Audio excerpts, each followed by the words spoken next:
Okay, so here's the secret for the one kick fight ender. Now obviously you're gonna need to practice this kick because you need power in the kick, and that's only gonna come with a little bit of time, to be perfectly honest with you. It will help if you've kicked a heavy bag a bunch of times so that you can throw this kick without thinking about the pain that it's going to cause your shin bone. Also, your shin bone actually hardens the more that you kick something like this. Now all the padding and whatever the stuff is inside this bag settles at the bottom, so it's ridiculously hard down there. The lower I can kick and consistently drive my shin into the bag, the better off I'm going to be. Because for one thing, it's actually going to beat this soft tissue away from my shin bone itself. So you know, people who haven't kicked with their shins, you can't really clearly feel that bone. If you guys were to feel my bone, it feels like there's just a very thin layer of skin over this bone. And also this thing has become like just an absolute knotty mess. I have like little chunks of calcium that have built up because your bone actually changes its shape as a result of this type of training. One of the things that my old coach used to do to me is he would take a rolling pin to my shins to break up those calcium chunks and to inspire the front of this thing to build more and to kill the nerves in my shins so I could throw this kick at anything with reckless abandon.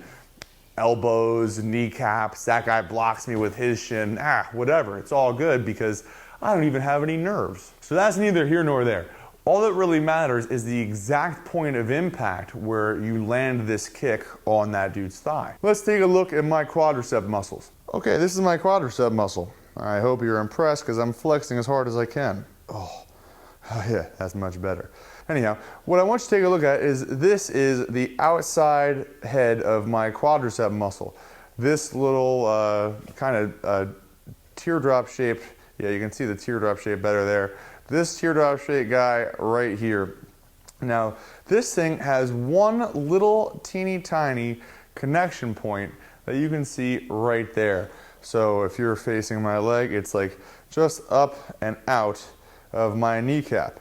Right here you can see the inner quadricep. This is like a very clear, kind of contoured version of it.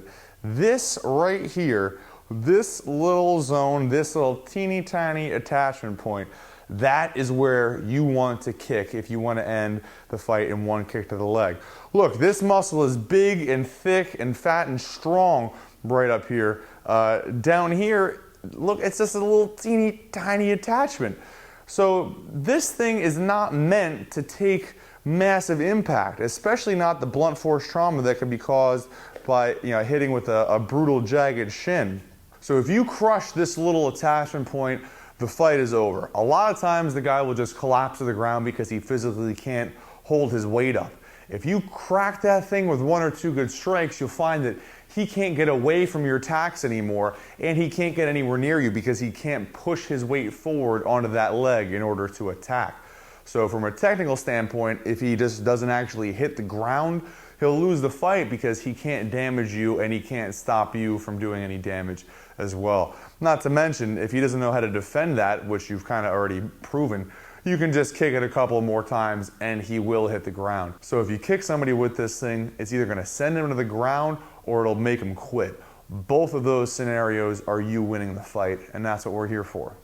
Now there's only one problem with kicking to this point in the leg.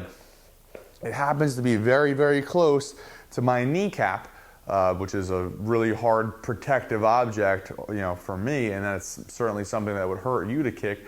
And I only have to lift my leg a little bit. If you were aiming right here, I only have to lift my leg that much in order to shield the kick with my shin bone. So look, it's more damaging, but it could also be more damaging for you because you might end up kicking something really, really hard when you were expecting to come up with some nice soft quad tissue. Kicking high is safer.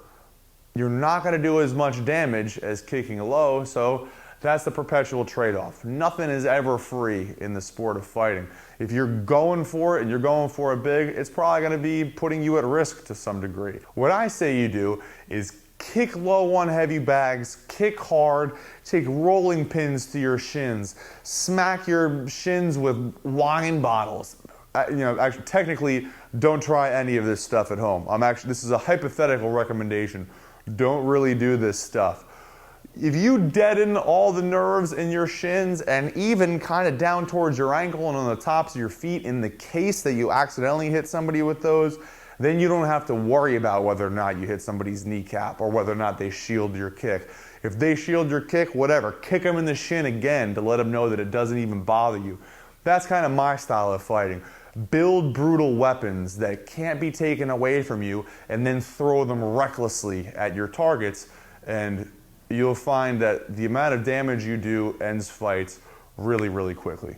All right, so here's a pretty kick-ass trick that really gets you used to kicking at exactly the level that you need to kick to end a fight in one kick. So I'm gonna walk up to my heavy bag and I'm gonna take note of exactly where that weak spot on my quad lines up with the bag. Boom, bam. So that's right here. So I'm gonna keep an eye on that spot right there. And then I'm going to wrap a piece of white duct tape around this bag as soon as I'm able to peel it off of itself. Whatever. I'll get it done. I promise you that. And nothing's gonna stop me. So now that I have this bag wrapped, there's no question, there's no conjecture. Now when I look at this, my God, that looks really low to me. Like it just doesn't seem like that's where I should be kicking. But if you look at it, man, it really lines up. So a lot of times people kick the bag up here thinking that they're doing themselves a favor. What is that doing?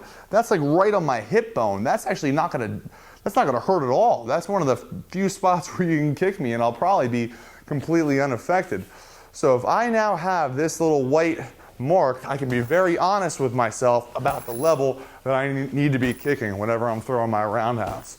Now the next level of this is to make sure you're kicking this without actually looking at it. So I throw a combo up high, boom, and then I kick down low, and I just make this so that it's second nature.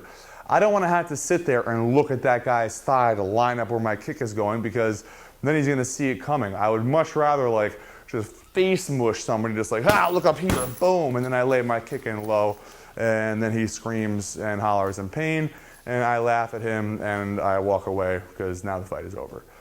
So yeah, that's a cool little trick, and use it for good or evil. I don't care.